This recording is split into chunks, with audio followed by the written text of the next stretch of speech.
Vous avez peut-être entendu dire que personne ne vit dans le Montana, et même si ce n'est pas totalement vrai, il est indéniable que l'État est parmi les plus déserts du pays. Mais pourquoi? Pourquoi si peu de personnes choisissent-elles de vivre dans ce véritable paradis naturel? Si vous vous posez la question, vous êtes au bon endroit. Dans cette vidéo, nous allons explorer en profondeur les raisons pour lesquelles le Montana, malgré ses paysages magnifiques, sa nature préservée et sa tranquillité, ne parvient pas à attirer une grande population. Restez bien jusqu'à la fin, car certaines des raisons risquent de vous surprendre. Et si vous avez toujours rêvé de vivre dans un endroit où l'on peut littéralement entendre le silence, peut-être que vous envisagerez de faire vos valises pour le Montana après cette vidéo. Commençons par l'un des facteurs les plus évidents, l'isolement géographique. Le Montana est un État massif, il s'étend sur plus de 380 000 km², ce qui en fait le quatrième plus grand État des États-Unis. Mais en termes de population, il se classe seulement 43e, avec un peu plus d'1 million d'habitants. Pour mettre cela en perspective, il y a des villes comme Los Angeles qui ont plus de 4 millions d'habitants, soit presque 4 fois plus que tout l'État du Montana réuni. Le principal problème du Montana, c'est qu'il est loin, très loin. Il n'y a aucune grande métropole à proximité. Si vous habitez ici, la ville la plus proche pourrait bien être à plusieurs centaines de kilomètres. Imaginez ça, vous avez une envie soudaine d'aller à un concert, de faire du shopping dans un centre commercial ou même d'assister à un événement sportif. Eh bien, il va falloir préparer un sac et être prêt pour un long voyage. L'isolement géographique crée aussi un problème pour les entreprises. Il est difficile d'attirer de grandes industries quand l'infrastructure est limitée et que l'accès aux autres marchés est compliqué. Mais cet isolement, c'est aussi ce qui fait le charme du Montana. Beaucoup de gens qui vivent ici apprécient justement le fait qu'il n'y ait pas de grandes villes à proximité. Cela signifie moins de pollution, moins de bruit et beaucoup plus de nature intacte. C'est un choix de vie, mais pour la plupart des Américains, être aussi loin des commodités modernes est un obstacle difficile à surmonter. Commençons par la première raison qui explique pourquoi le Montana est si peu peuplé, son isolement géographique. Le Montana est un État énorme. Pour vous donner une idée, c'est le quatrième plus grand État des États-Unis, avec une superficie d'environ 380 000 km². Pour comparer, c'est à peu près la taille de l'Allemagne. Pourtant, la population totale du Montana n'atteint même pas 1,1 million d'habitants. Oui, vous avez bien entendu. C'est comme si toute l'Allemagne ne comptait que 1 million de personnes. Alors pourquoi si peu de monde? Eh bien, le problème, c'est qu'il n'y a pas de grandes villes autour du Montana. L'État est entouré d'autres zones peu peuplées, le Wyoming au sud, le Dakota du nord à l'est, et même au nord, vous avez la frontière canadienne. Mais ce n'est pas vraiment une région très urbanisée non plus. Ce manque de grandes villes à proximité rend l'accès au Montana compliqué, que ce soit pour les personnes ou pour les entreprises. Imaginez, vous vivez à Billings, la plus grande ville du Montana, avec un peu plus de 115 000 habitants. La grande ville la plus proche, c'est Denver, et elle se trouve à près de 900 km. Autant dire qu'il faut vraiment aimer la solitude pour vivre ici.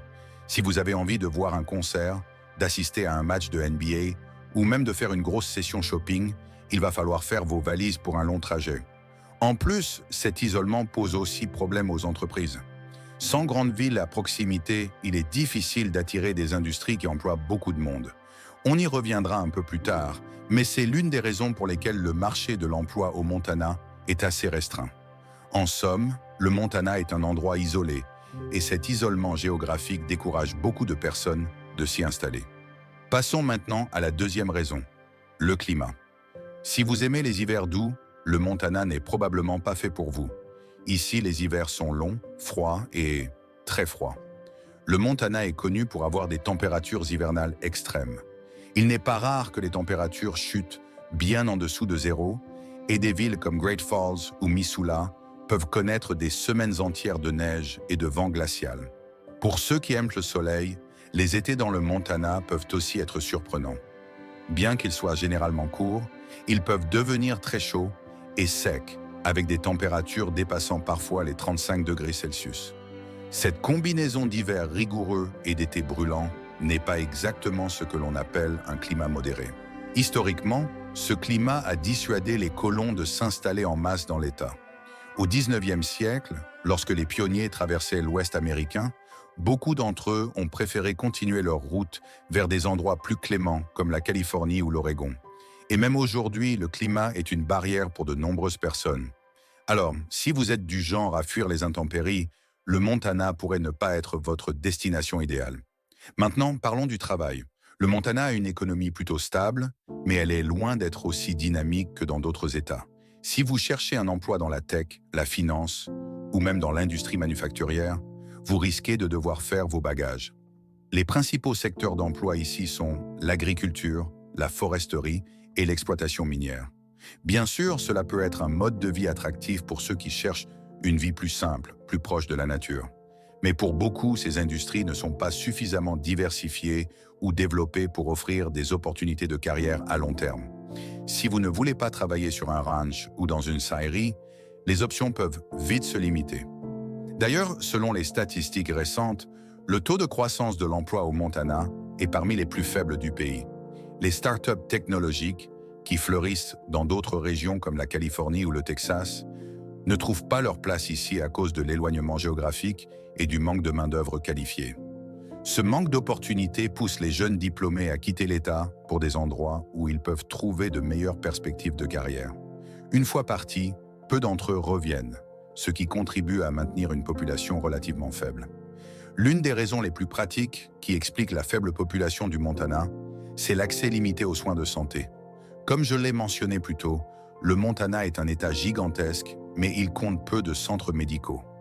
Si vous vivez dans une des zones rurales, c'est le cas pour une grande partie de la population, il n'est pas rare de devoir parcourir des heures pour voir un médecin ou aller à l'hôpital.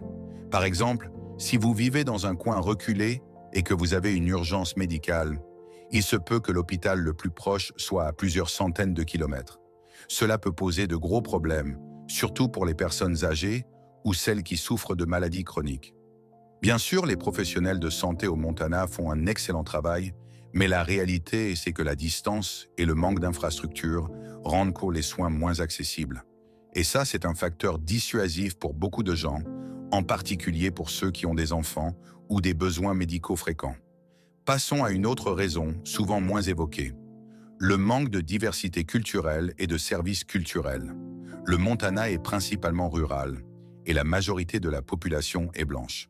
Comparé à des endroits comme New York ou la Californie, le Montana offre peu de diversité sur le plan ethnique et culturel. Cela se ressent notamment dans l'offre culinaire. Vous aurez peut-être du mal à trouver un bon restaurant indien, vietnamien ou même mexicain dans certaines villes du Montana. Si vous êtes passionné de culture ou de diversité gastronomique, vous devrez probablement vous adapter ou apprendre à cuisiner vous-même vos plats préférés. De plus, l'État dispose de peu de grands centres culturels. Les concerts, les théâtres ou les musées sont rares. Et si vous êtes un amateur d'art ou de musique, cela peut poser problème. Bien sûr, certains diront que la nature est la plus belle des œuvres d'art, et il est vrai que le Montana offre une beauté naturelle inégalée. Mais pour beaucoup, le manque de vie culturelle est un facteur qui peut décourager l'installation dans l'État. Vous pourriez penser que vivre dans un État rural, comme le Montana, est bon marché. Eh bien, ce n'est pas totalement vrai. En réalité, le coût de la vie au Montana est légèrement supérieur à la moyenne nationale. Environ 6% plus élevé selon certaines estimations. Cela s'explique en partie par la demande croissante pour des terrains et des maisons en milieu rural, souvent avec de grands espaces.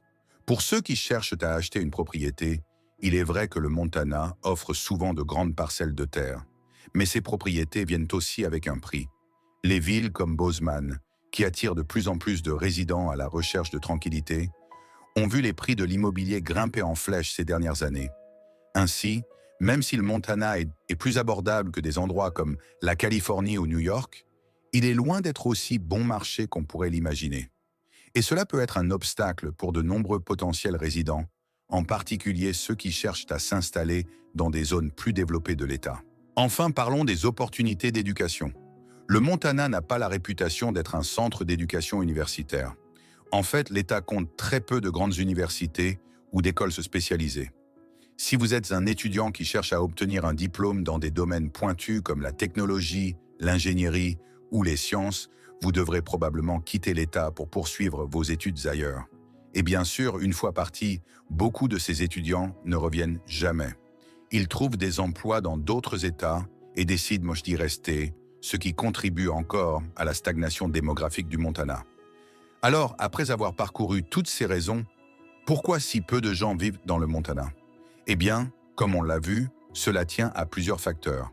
Son isolement géographique, son climat rigoureux, les opportunités d'emploi limitées, l'accès difficile aux soins, le manque de diversité culturelle, le coût de la vie plus élevé que prévu et les faibles opportunités éducatives. Mais malgré tout, le Montana reste un endroit magnifique, un véritable havre de paix pour ceux qui recherchent une vie tranquille, loin du tumulte des grandes villes. Ce n'est peut-être pas pour tout le monde, mais pour certains, c'est un paradis. Alors, et vous? Après avoir entendu tout cela, pensez-vous que le Montana pourrait être un endroit où vous aimeriez vivre? Ou préférez-vous simplement le visiter pour sa beauté naturelle? Dites-le moi dans les commentaires et n'oubliez pas de vous abonner pour plus de contenu sur la géographie fascinante des États-Unis.